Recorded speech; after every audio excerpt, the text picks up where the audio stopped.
네, 안녕하세요. 조형훈 목사입니다. 이번 시간은 신앙은 하나님을 믿고 예수를 믿는 것이다 라는 제목으로 신앙에 대해서 생각하는 시간을 갖겠습니다. 이번 시간에도 강의안을 읽으면서 그에 대해서 설명하겠습니다. 신앙은 하나님을 믿고 예수를 믿는 것입니다. 먼저 예수를 믿는 것이 아닙니다. 하나님을 먼저 믿고 예수를 믿는 것입니다. 자, 이에 대해서 정리하자면 첫사람 아담으로부터 온 인류는 창조주 하나님을 향해 불신하고 반역하여 불의를 행했습니다. 창세기 2장 16, 17절 하나님은 아담에게 선악을 알게 하는 나무의 실과는 먹지 말라고 명령했습니다. 그것은 인간이 하나님을 주권자, 즉 창조주로 인정하고 신뢰하며 살아가야 한다는 것입니다. 그런데 피조물 인간이 주권자가 되려고 했습니다. 창조주 하나님을 인정하지 않았습니다. 그 결과 저주와 죄와 사망 권세에 예속되어 하나님의 통치를 받을 수 없게 되었습니다. 자, 이 사실은 매우 중요합니다. 우리의 신앙의 출발은 바로 창세기 2장 16, 17절에서 시작되어야 합니다. 그래서 우리 인간은 하나님께서 창세기 2장 16, 17절에서 첫사람 아담에게 명령했는데 첫사람 아담은 하나님의 명령에 불순종했습니다. 그래서 타락이 왔고 오늘 우리는 그것을 근간으로 이 세상을 살아가고 있습니다. 자, 이런 경우 피조물 인간의 구원은 어떤 과정을 통해서 이루어져야 하겠습니까? 먼저 그냥 예수를 믿는 것으로 우리가 구원의 문제를 논해야 되겠습니까? 그것이 아니죠. 우리는 하나님을 반역해서 하나님으로부터 멀리 떨어져서 살아오다가 우리가 문제가 생겨서 구원의 문제를 논하게 되었다면 우리는 먼저 첫사람 아담이 하나님을 반역했고 또한 우리도 그 첫사람 아담의 그 행위를 본받아서 하나님을 반역했던 그 사실을 먼저 다뤄야 할 것입니다. 매우 중요하죠. 이것이 아니고 내가 인생을 살아가다가 어떤 어려움을 경험했는데 그때 예수께서 나를 불렀다. 다 거짓말이죠. 그건 소설입니다. 성경은 그런 얘기를 하는 것이 없습니다. 예수는 여러분들이 여러분 마음대로 살아가다가 고통당할 때 불쌍해서 도와주는 분이 예수가 아닙니다.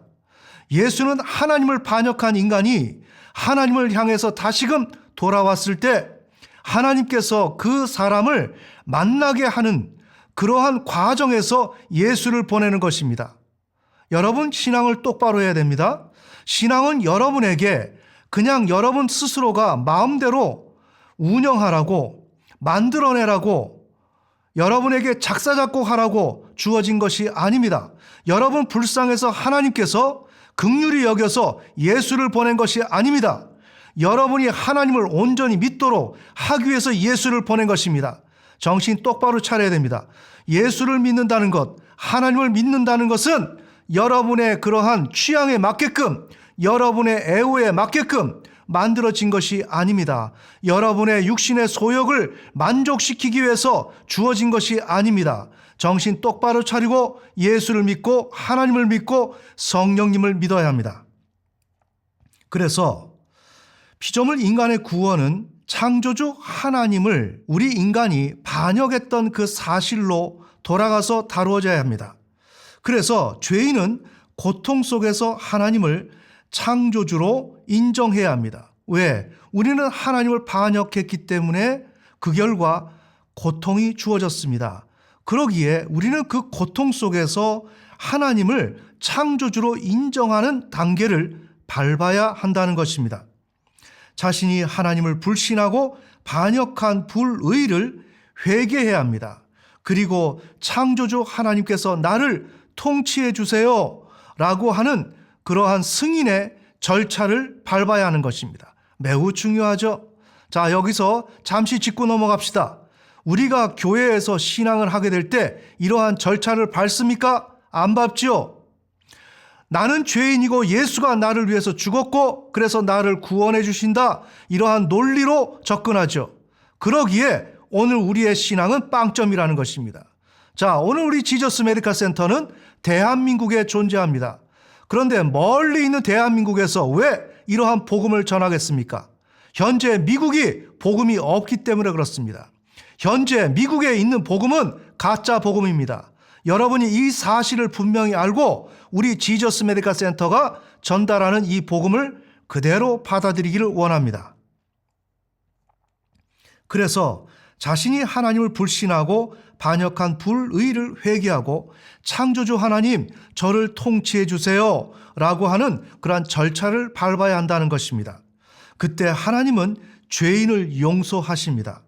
구원자 예수 그리스도를 죄인에게 보내어 주십니다. 죄인을 예수 그리스도에게로 인도하십니다. 제가 지금 말씀드리는 이 절차, 이 과정이 매우 중요하다는 것입니다.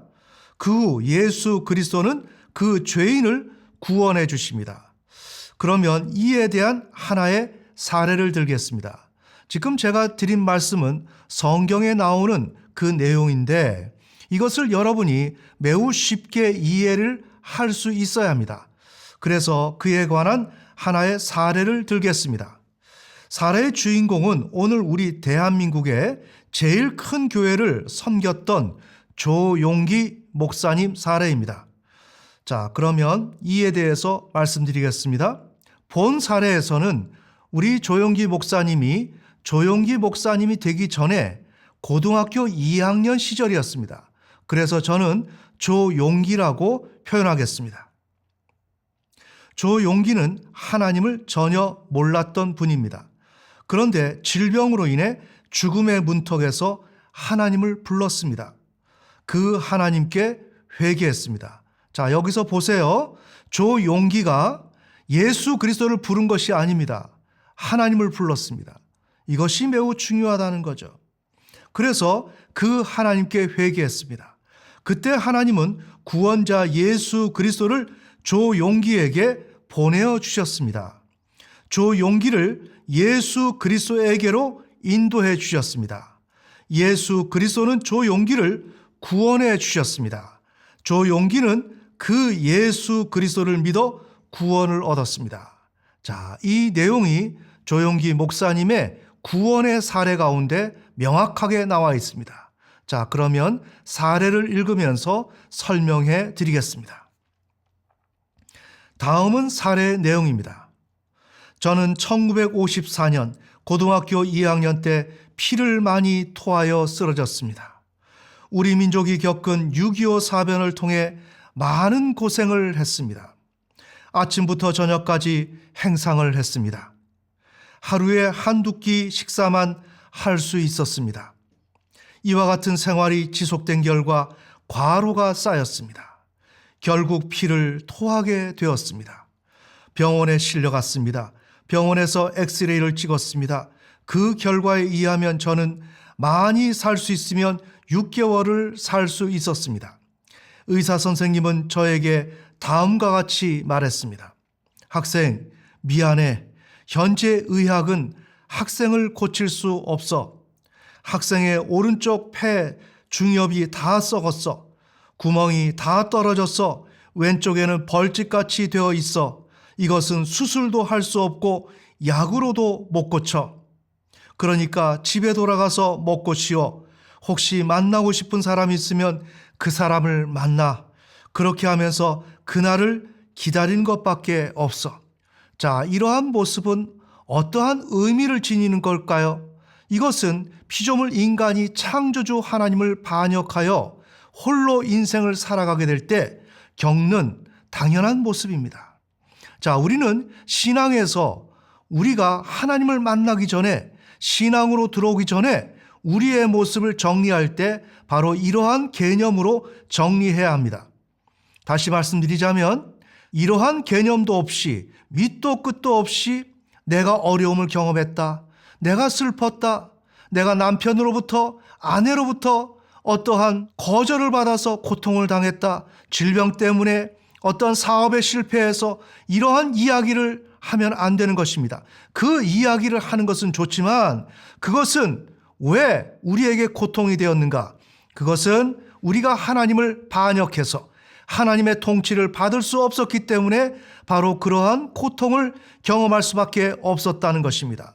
우리가 예수 그리스도를 믿기 전에 우리는 인간 세상에서 실패하고 좌절했습니다. 그것은 내가 어려웠다, 힘들었다가 중요한 것이 아닙니다. 내가 힘들었고 어려웠다는 것을 우리가 다루어야 한다는 것이 아닙니다.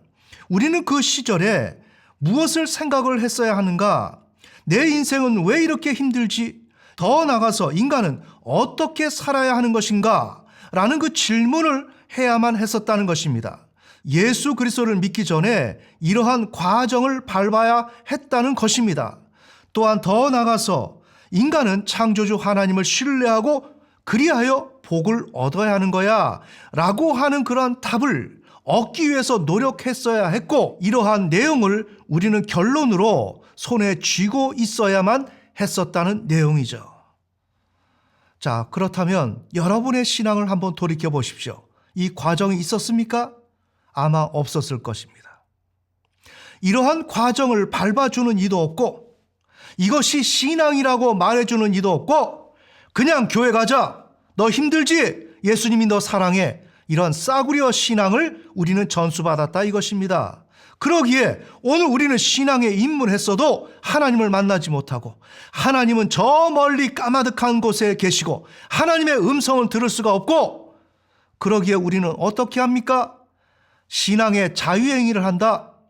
찬양을 부르면서 스스로 만족을 한다. 하나님은 나를 사랑하신다 라고 이야기한다. 천만의 말씀. 하나님은 여러분을 사랑하는 것이 아니라 여러분을 지금 징계하고 있다. 하나님은 여러분을 징계하고 있다. 여러분을 심판하고 있다. 그럼에도 불구하고 하나님은 나를 사랑한다 라고 하면서 찬양 집회에서 설교를 들으면서 찬양을 하면서 자유행위를 한다. 정신 차립시다. 이것은 신앙이 아닙니다. 오늘 여러분들에게 저는 똑바른 소리를 하는 것입니다. 이것이 여러분을 살리는 소리입니다. 여러분이 정신 차리고 이제는 하나님 앞에서 내가 어떠한 사람인가, 어떤 신앙을 하는 것인가 원점에서부터 다시 한번 생각을 해야 합니다. 자, 그래서 조용기 목사님은 이러한 고통 속에서 그 본인은 이러한 개념을 다루지 못했지만 이러한 개념을 다루고 있었고, 못 다루고 있었다면 이것은 하나님으로부터 재촉받고 있었다. 그런데 그때 제대로 다루지 못했다면 하나님을 믿고 있는 그 시간에서도 이것은 다루어야만 한다. 어디서? 교회에서. 그런데 우리 신자들은 이것을 거의 모른다. 못 다룬다. 그러니까 신앙이 빵점이다. 자, 그 다음에 내용을 읽겠습니다. 나는 의사 선생님의 말을 듣고 절망했습니다. 저의 온몸에서 살고 싶다는 외침이 한없이 올라왔습니다. 자, 궁극적인 질문이 이제 발생되고 있고 정말 피조물 인간으로서 생존하기를 원하는 그 마음이 자신의 마음속에서 올라오는 것입니다. 그때 내 나이 17살이었습니다. 저는 전쟁의 그 잿더미에서 일어나서 나도 한번 잘 살아보겠다는 꿈을 가졌습니다. 그런데 그 꿈이 순식간에 다 사라지게 되었던 것입니다. 그래서 조용기 청년은 전쟁 때문에 이렇게 고통을 경험하는 것이 아니라 하나님을 반역해서 하나님을 몰랐기 때문에 이렇게 전쟁 가운데서 고통을 경험하는 것입니다. 조금 더 나가볼까요? 전쟁 아니라 무슨 일이 일어나도 하나님이 우리와 함께 하시면 하나님은 까마귀를 통해서 우리에게 먹을 것을 전달하십니다. 매우 중요하죠. 그런데 목회자가 되었음에도 불구하고 한국에서 제일 큰 교회가 되었음에도 불구하고 그 목사임에도 불구하고 신앙의 고백이 하나님이 원하는 수준에 이르지 못하고 있습니다. 자, 우리는 볼 것은 제대로 봐야 합니다. 저는 전쟁의 그 잿더미에서 일어나서 나도 한번 잘 살아보겠다는 꿈을 가졌습니다. 그런데 그 꿈이 순식간에 다 사라지게 되었던 것입니다. 이후 저는 판잣집에 들어가서 불기도 없는 냉돌에 들어 누웠습니다. 천정을 바라보았습니다. 내가 보는 모든 것은 잿빛이었습니다. 사람은 절망에 취해보지 아니하면 절망이 얼마나 무서운지를 알 수 없는 것입니다. 모든 것이 절망이었습니다. 내일이 보이지 않았습니다. 내일을 빼앗긴 사람에게 다가오는 그 허무와 좌절과 절망은 이루 말할 수 없습니다. 그때 저는 기침을 계속하면서 피를 토했습니다. 우리는 인생 가운데서 하나님을 떠나면 이와 같은 고통을 경험한다. 그러기에 우리는 하나님을 떠나면 안 된다. 하나님을 붙들고 우리는 하나님 안에서 우리는 결투를 벌여야 하고 무엇을 상대로? 나의 육신의 소욕을 상대로 우리는 그렇게 싸워야 한다는 것입니다. 그러면서 하나님을 붙들어야 한다. 하나님을 놓치면 조용기 청년처럼 이러한 어려움을 경험한다는 것입니다. 우리 가정은 대대로 불교를 믿었습니다. 불교 이외는 몰랐습니다. 기독교는 몰랐습니다. 저는 교회를 가본 적이 없었고 목사님 설교를 들어본 적도 없었습니다. 그래서 아침부터 저녁까지 연부를 했습니다. 그런데 피는 멈추어지지 않았습니다. 열은 계속 올랐습니다. 기운은 점점 없어졌습니다. 저는 곧 죽을 것 같다는 생각을 하게 되었습니다. 제가 아무리 연부를 해도 소용이 없었습니다. 부처는 대답도 없었습니다. 부처를 믿어도 소용이 없었습니다. 우리가 하나님을 믿기 전에 내가 아무리 자의적으로 노력해도 아무런 소용이 없다는 것입니다. 인생의 그 어떤 방법을 동원해도 어떤 좋은 결과가 우리에게 주어지지 않습니다. 왜 그럴까요? 하나님이 우리에게 없으니까. 우리는 하나님이 없었기 때문에 실패한 것이고, 오늘 우리는 신앙에 들어왔을 때 우리는 무엇을 생각해야 되는가? 예수 믿기 전에, 하나님을 믿기 전에 우리의 삶을 점검할 때는 바로 우리의 어려움은 우리가 창조주 하나님을 신뢰하지 않았기 때문에 그러한 결과가 왔던 것이다 라는 그것을 정리를 할 수 있어야 한다는 것입니다. 그래서 저는 마음을 달리 먹었습니다. 어느 날 하늘을 향해 부르짖었습니다. 나오죠. 이렇게 고통스럽고 연부를 외우고 여러 가지 행위를 했지만 어떤 진전이 없습니다. 이러다 보니까 땅만 바라보고 가던 한 사람이 하늘을 향해서, 하나님을 향해서 말을 걸기 시작한다는 것입니다. 바로 이것이 신앙의 출발이라는 것입니다. 이것이 매우 중요하죠. 오늘 현재 저희는 대한민국에서 이렇게 복음을 전합니다. 그런데 열방 가운데서 우리의 복음을 듣는 여러분들은 오늘 이 시간에 여러분의 신앙에서 이러한 반성의 절차를 거치지 못했다면 오늘 우리 지저스 메디컬 센터가 전달하는 이 복음을 들으시면서 여러분의 신학적 반성, 신앙적 반성을 이루시기를 원합니다. 이것이 지금이라도 이루어져야 단추가 제대로 껴지고 여러분은 올바로 신앙을 할 수 있게 되는 것입니다. 자, 계속해서 읽겠습니다. 그래서 저는 마음을 달리 먹었습니다. 어느 날 하늘을 향해 부르짖었습니다. 하나님은 천지간에 어디에 계십니까? 하나님은 당신은 계십니까? 계신다면 어디에 계십니까? 드디어 첫사람 아담과 하와가 반역했던 그 하나님을 이제 우리는 그 이후로 6,000년의 시간이 지나서 이 세상을 살아가고 있는데 그 하나님을 향해서 소급해 올라가고 있는 것입니다. 첫사람 아담과 하와가 버렸던 그 하나님을 우리는 타락하여 이 세상에서 고통당하면서 무엇을 하는가? 내 힘으로 살아보려고 하다가 그것이 아니니까 땅만 보고 살아가다가 이제는 하늘을 바라보며 하나님이 어디 계시냐? 이렇게 질문을 하는 것입니다. 창세기 2장 16절 17절에 그 하나님 나와주세요 라고 하는 것입니다. 매우 중요하죠. 이것이 여러분의 신앙에 자리 잡고 있어야 되는 것입니다. 이것이 없으면 신앙이 아닙니다. 이것이 없으면 하나님을 만날 수가 없습니다. 왜? 우리는 창세기 2장 16, 17절 그 말씀을 반역해서 오늘에 이르렀기 때문에, 그러기에 그 하나님을 우리는 소급해서 올라가지 아니하면 우리의 신앙은 없다는 것입니다. 매우 중요하죠. 잘 생각해야 됩니다. 정신 똑바로 차려야 됩니다. 하나님은 여러분을 향해서 잘한다 하는 것이 아니라 정신 차려! 이 얘기하는 것입니다. 왜? 우리 대한민국의 경우로 설명하자면 고등학교 3학년은 대입을 위해서 공부를 해야 되는데 공부를 안 하는 것입니다. 그때 부모님이 그 학생을 향해서 사랑하는 아들아, 엄마 아빠는 너를 사랑한다 이야기하겠습니까? 정신 차리라고 얘기하지. 그런데 우리 신자들은 지금 어떻게 하고 있습니까? 하나님 말씀 듣지 않죠.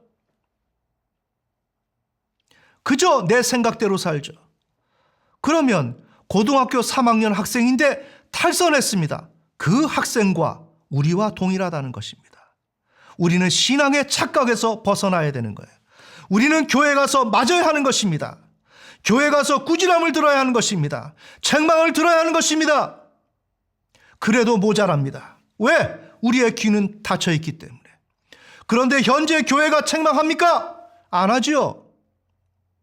예수님은 여러분을 사랑한다고 거짓말하죠. 왜 사랑합니까? 사랑하지 않죠. 말씀을 듣고 순종하지 않는데 왜 사랑합니까? 그거 거짓말이죠. 구약 성서 시대에 잘못된 그 거짓 선지자들, 그들이 하는 소리를 현재 교회가 하고 있다는 것입니다.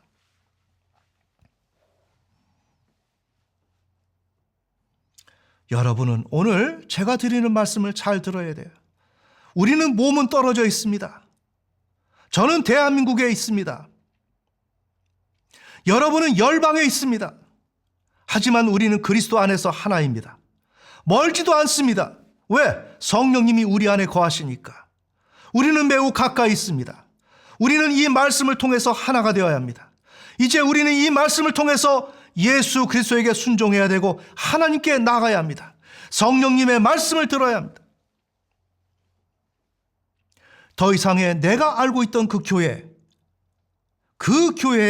근간을 두고 그것이 맞겠지 하는 그 착각 속에 머물면 안 됩니다. 오늘 제가 드리는 이 말씀과 비교했을 때 여러분이 다니는 그 교회의 말씀이 맞지 않는다면 내가 무조건 다 맞는다라는 이야기가 아니라 이것은 성서적인 이야기입니다. 그렇게 생각한다면 여러분이 다니는 그 교회는 잘못된 것입니다. 그렇다면 그 말씀을 듣지 마시고 제가 드리는 이야기를 들으십시오. 이것이 성경적인 내용입니다. 충분히 검토하시고 제가 전하는 내용이 맞다면 발걸음을 돌이키시고 빨리 정신 차리세요. 자, 제가 다시 한번 읽겠습니다. 그래서 저는 마음을 달리 먹었습니다. 어느 날 하늘을 향해 부르짖었습니다. 하나님은 천지간에 어디에 계십니까? 이제 나는 하나님이 필요합니다. 하나님이여 날 좀 살려주십시오. 저는 17살에 죽기는 너무나도 억울하고 원통합니다. 바로 이것이 17살 조용기가 하나님을 향해서 외쳤던 것이고 그래서 하나님을 만났고 그 결과 하나님의 복음의 제사장이 되었던 것입니다. 바로 이것이 하나님을 반역한 후 멀리 떠난 죄인이 하나님을 떠나 고통 속에서 살아오면서 하나님께 배우는 것입니다. 이제 하나님을 향해 얼굴을 돌려 대면합니다. 그리고 하나님을 창조주로 인정합니다. 창조주 하나님께 회개합니다. 창조주 하나님의 통치를 갈망합니다. 오늘 읽었던 내용이 이 내용을 함의하고 있는 것입니다. 여러분, 오늘 제가 전한 내용 여러분 어떻게 들으셨습니까? 조금 따가웠습니까? 조금 아팠습니까? 네, 아파도 됩니다. 충분히 따가워야 합니다. 앞으로 저는 여러분들을 더욱더 꾸지람할 것입니다. 아비가 아들을 책망하듯이 저는 목회자로서 여러분들을 책망하고 여러분이 내 눈에 보이지 않지만 영적인 눈으로 여러분을 바라보고 여러분을 책망해서 한 사람이라도 예수 그리스도에게로 인도하기를 원합니다. 부디 오늘 전한 내용이 여러분들한테 잘 적용되어서 우리 주님이 그토록 애타게 기다리는 여러분, 그 여러분이 주님에게로 한 걸음 한 걸음 돌이키는 역사가 일어나기를 예수님의 이름으로 축원합니다. 오늘 강의는 여기까지 진행하겠습니다.